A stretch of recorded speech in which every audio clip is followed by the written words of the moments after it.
Você não precisa dar conta dessa conta esse mês.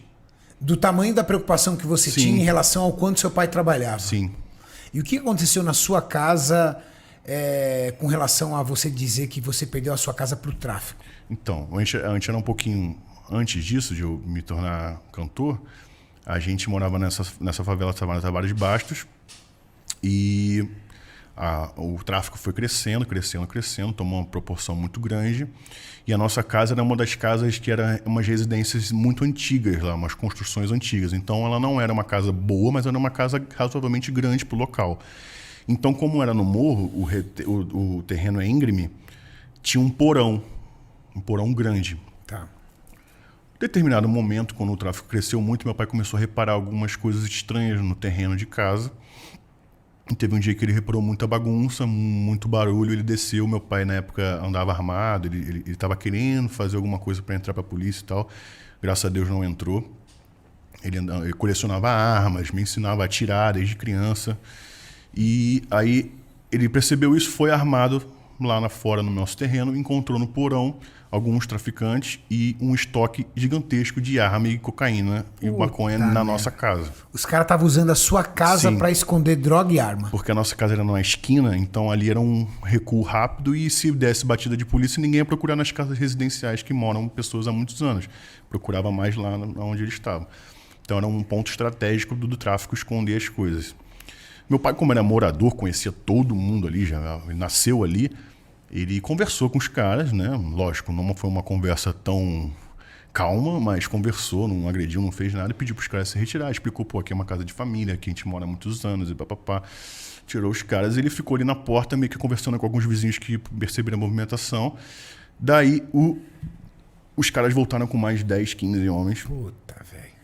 E porque acharam que meu pai era polícia. Meu pai usava cavanhaque, tinha uma arma muito bonita, que era arma de coleção. E, tipo, naquela época, naquela favela, não existia arma bonita. Era tudo arma feia. Então... E quem tivesse arma provavelmente estava do lado deles, né? Sim, exato. Daí aconteceu isso, de tipo, eu tá numa situação de ser moleque, meu irmão menor ainda que eu, e ver meu pai sendo sequestrado, sendo agredido, sendo surrado, levado para um local de execução lá da favela. Mentindo, Léo. Isso, e outros traficantes, outros caras ficarem tipo com a minha mãe para fazer maldade. Meu Deus. Então eu me senti naquela situação, ver meu pai sendo arrastado e gritando, cuida da tua mãe, e meu irmão chorando. Deus do céu, cara. Então é uma história triste, né? Cada um tem a sua, mas essa é a minha. Eu não gosto. E aí você e sua família tiveram que sair de lá? Sim, aí tipo, meu pai, por acaso, o dono do tráfico era um morador lá antigo. O pai dele morava lá. E meu pai reconheceu o nome do cara quando falaram sobre isso. E ele falou, liga pra esse cara aí, é o dono que vocês estão falando, né? Então liga pra ele, fala que sou eu.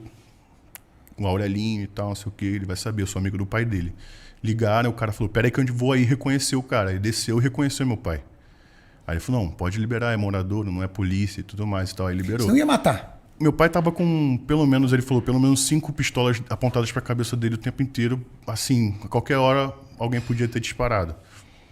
Só que eles ficaram com medo de fazer a merda e matar alguém realmente, porque meu pai falou, sou morador, moro aqui, não sou polícia, não sou polícia. Então, como não acharam nenhuma carteira de polícia nem nada, preferiram, graças a Deus, a procurar o dono lá. E o dono, por acaso, conhecia meu pai.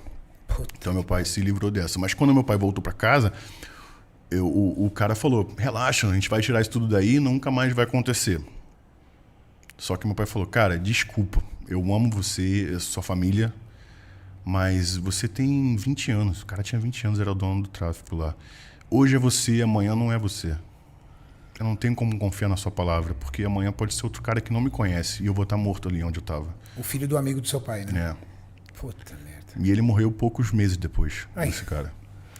Então, na mesma noite, minha mãe desesperada por tudo que tinha acontecido, meu pai também em choque, a gente em choque. A gente botou tudo que podia dentro de saco de lixo e se mandou.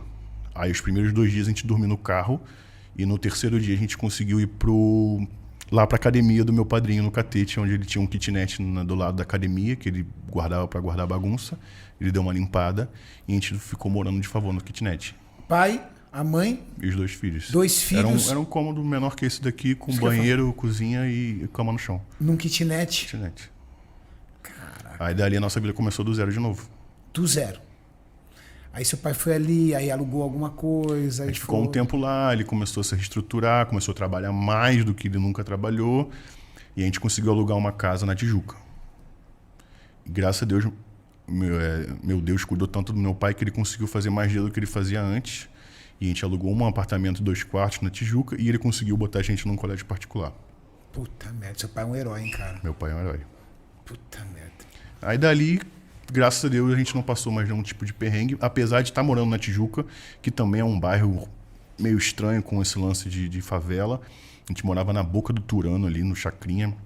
Então ali, volta e meia, tinha muito assalto na rua, muita coisa. Meu pai, né, tinha medo de alguma coisa acontecer. A gente ficou com trauma, né, com choque disso. E daí meu pai falou assim, e minha mãe resolveram se mudar para o interior. Então meu pai começou a juntar um dinheiro, ele comprou uma casinha em Maricá, que é no interior do Rio de Janeiro. Casinha assim, cara, no esqueleto, assim, coisa... A casa valia 40 mil reais. Meu pai deu, sei lá, 15, 20 e parcelou o resto em milhões de vezes e a gente se mudou. Daí a minha vida começou do zero de novo. É isso que eu ia falar. Quantos você Questão tinha? social. Eu tinha uns 11, 12. Aí você